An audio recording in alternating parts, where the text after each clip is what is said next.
Olá pessoal, a partir de agora começa o programa Play no Enem em parceria com o Claretiano Rede de Educação. Um programa feito especialmente para quem quer se preparar para as provas do Enem e ingressar em uma universidade. Aqui, além das aulas que são ministradas pelos professores do Claretiano Colégio, você fica por dentro das informações sobre o Enem. E você que ainda não se decidiu sobre qual curso escolher, fique ligado na dica de hoje.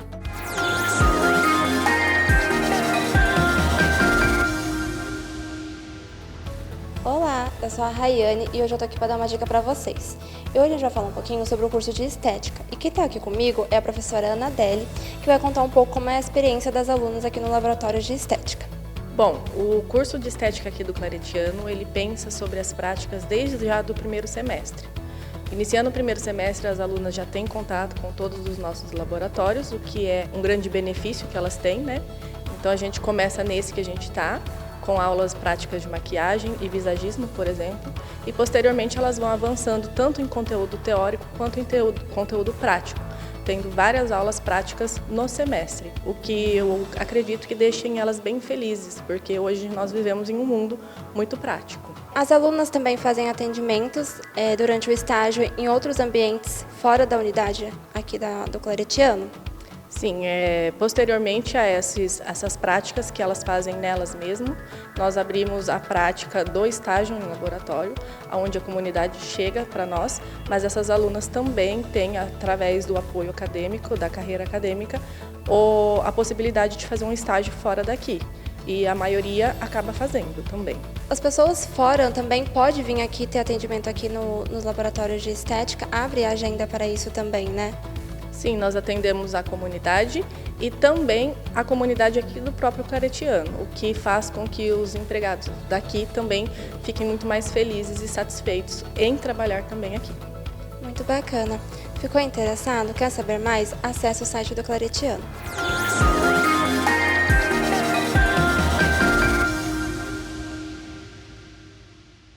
Ficou interessado? Então partiu estudar! E a aula de hoje é Variações Linguísticas com a professora Marília Navarque.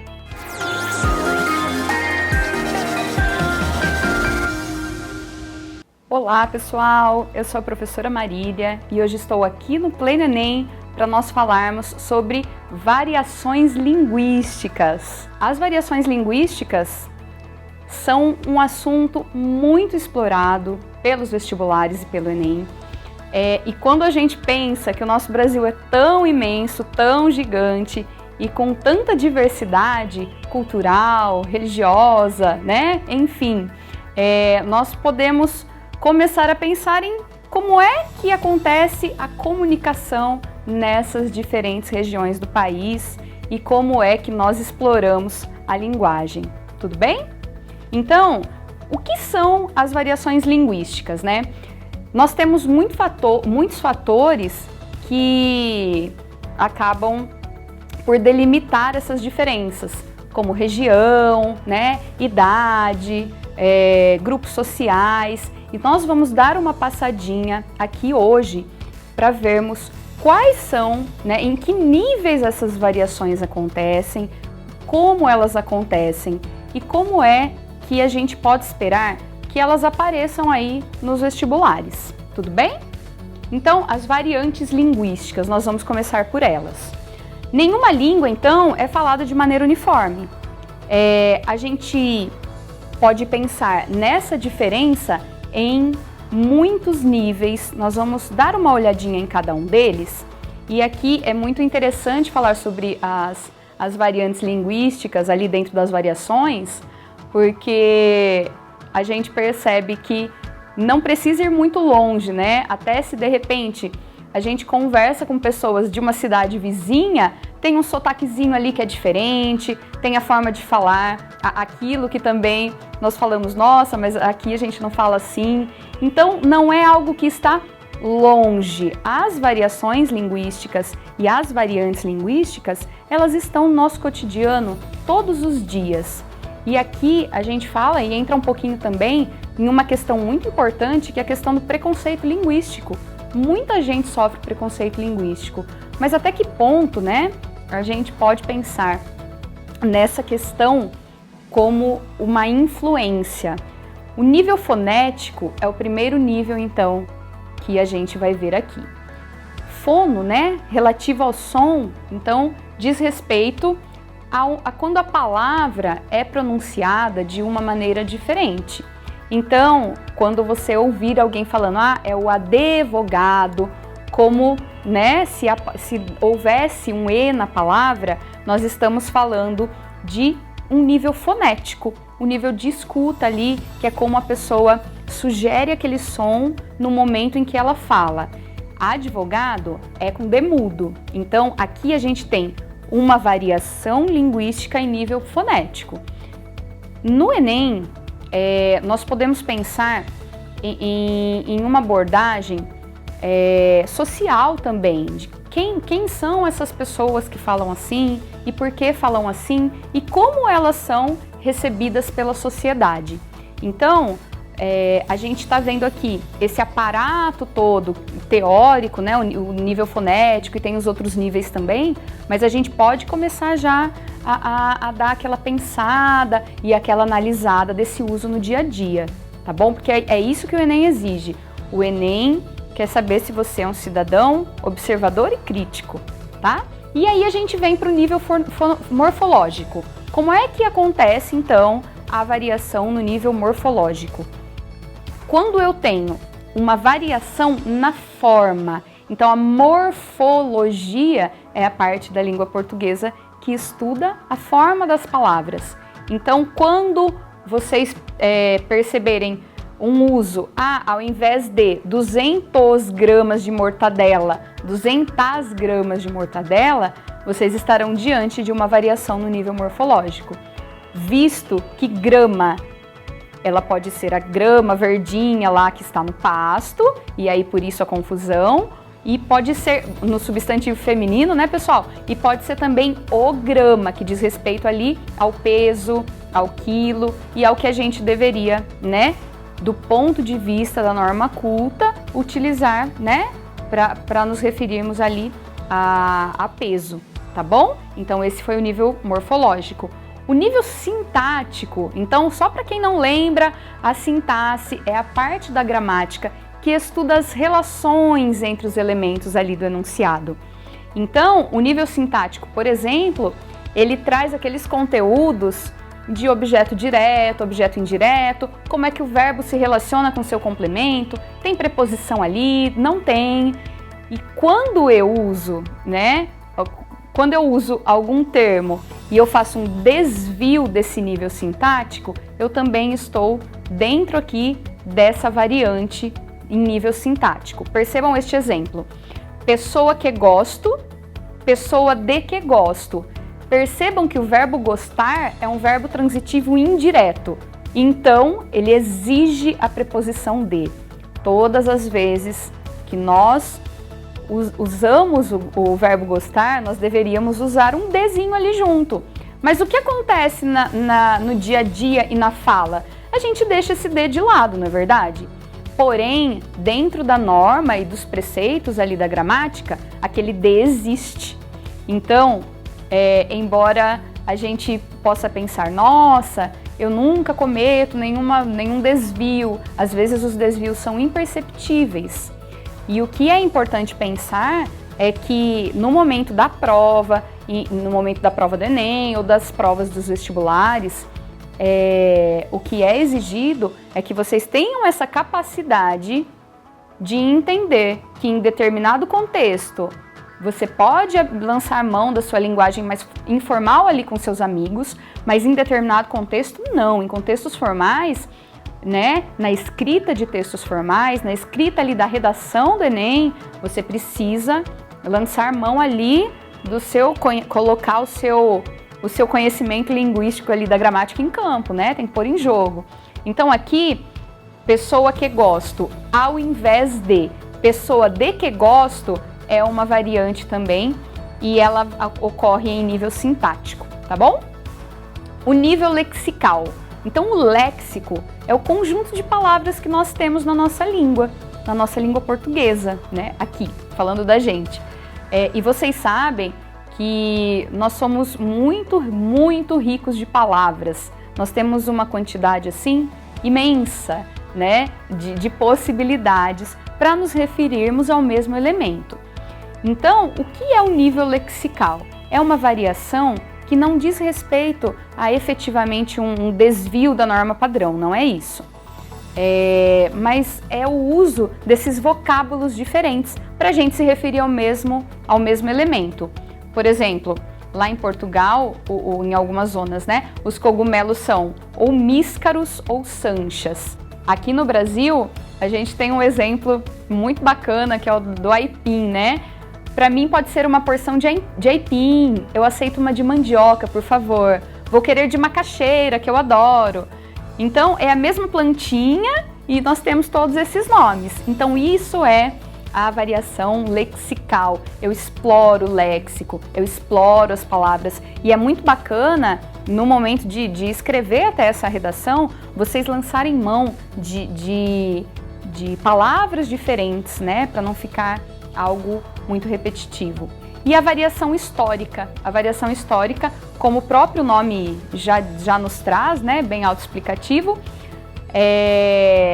ao longo, né, dos processos, da história, dos avanços tecnológicos, no decorrer aí das nossas vivências em diferentes épocas, nós temos muitas palavras diferentes, né? Quem é que nunca precisou perguntar o que uma pessoa mais velha ali da família estava querendo dizer com aquela palavra?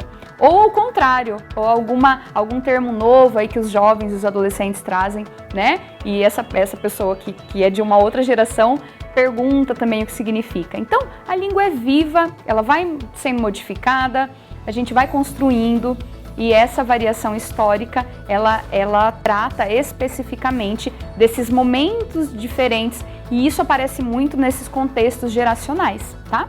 Vó-min-cê, vassum-cê, você, você, cê. Esse exemplo é ótimo, né? Então, o você, que é o último que a gente tem hoje, que é esse aqui, o último lá dentro do dicionário, porque na nossa fala a gente já usa o você, usa o cê, né? Mas não estão dicionarizados. Então percebam, e é muito interessante, quando a gente olha para essa construção do você, né, como ele veio caindo, vossa mercê, vossum-cê, vó-min-cê, e aí ele vem diminuindo, e ele meio que acompanha, né, essa ideia de imediato e de rápido e de fugaz que a gente vem tendo hoje, tá?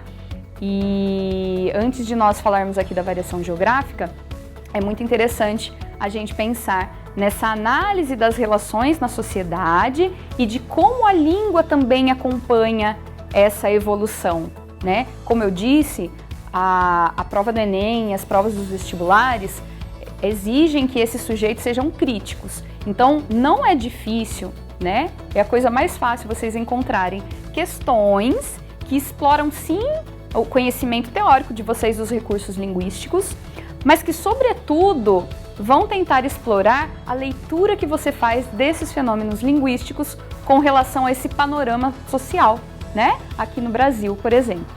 E aqui a variação geográfica, né? Que tem a ver com esses fatores históricos de uma certa maneira, mas principalmente com os costumes de diferentes lugares.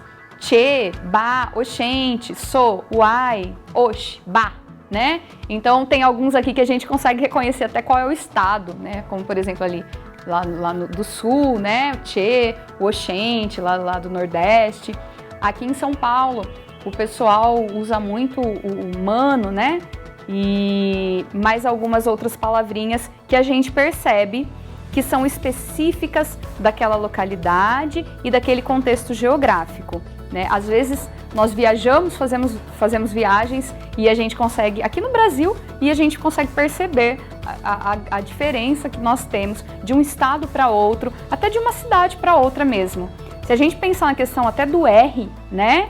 De como nós pronunciamos o R, tem muitas mini variantes aqui dentro de São Paulo mesmo. E a variação sociocultural, né? Como é que acontece essa variação sociocultural, então? Bom, Aqui a gente vai fazer um link com uma conversa que eu tive bem no comecinho da aula, que é a questão do preconceito linguístico. Então, nós vamos partir do pressuposto que nem todas as pessoas tiveram condições de ter acesso à escolaridade, de frequentar a escola e de aprender as normas. Então, o que acaba acontecendo, e isso é um toque porque isso pode aparecer no vestibular, tá? Como a gente trata esse outro que tem esse desvio dentro desta variação, né? Como a língua, ela pode ser esse fator de prestígio dentro da sociedade. Então, falar certinho é um fator de prestígio. É um fator de prestígio. Como nós lidamos com isso? Como nós lidamos com essas situações? Então, renda, escolarização, grupo profissional, e aí o jargão, né, que a gente usa, determinados grupos profissionais têm alguns termos e tem alguns usos ali da língua que de repente eles entendem entre eles e talvez alguém de fora precise de uma explicação, né? Faixa etária, e isso também entra no contexto geracional que eu já mencionei, né? Então, os mais jovens têm um certo linguajar, trazem palavras novas e de repente o pessoal de uma outra geração não compreende, precisa perguntar, precisa ver como é, e a gente só precisa entender na hora de fazer o Enem como tudo isso se encaixa no texto. Como o texto faz uso de todos esses recursos e de todos esses níveis. Como é que acontecem, então, ali as interlocuções e a conexão entre os falantes, tudo bem? O Ernesto nos convidou para um samba, ele mora no Brás. Nós fomos, não encontremos ninguém, né? Então, a gente tem aqui a música que é o samba do Ernesto, que é uma música muito conhecida. E, inclusive, pessoal, o Enem, as provas dos vestibulares adoram usar letras de músicas, né? Porque elas são riquíssimas, tanto na exploração de figuras de linguagem, quanto para explorar essa questão social, tá? Aqui a gente tem, para um samba, nós fomos. Então, é um desvio que nós poderíamos pensar, nossa, é um desvio gravíssimo, ele escreveu errado. Na verdade, ele usa isso para construir ali a mensagem da música, né? É a personagem da música. Quem é essa pessoa que fala assim? Quem é essa pessoa que está desviando do padrão da língua? Então, esse é um exemplo também aí dessa variação sociocultural, tá? Enfim, pessoal, nós temos um país enorme, país gigante, múltiplo, né? Com muitas variações linguísticas e muitas variantes linguísticas para serem exploradas. E o trabalho de vocês é perceber como isso acontece no texto e quais são os efeitos de sentidos produzidos por todas as manifestações dessas variações linguísticas. Tudo bem? Então, por hoje é só isso. Obrigada!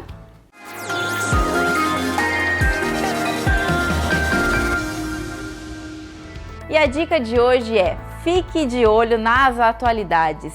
Ler bastante é fundamental para uma boa redação. Bom, por hoje é só e amanhã tem mais.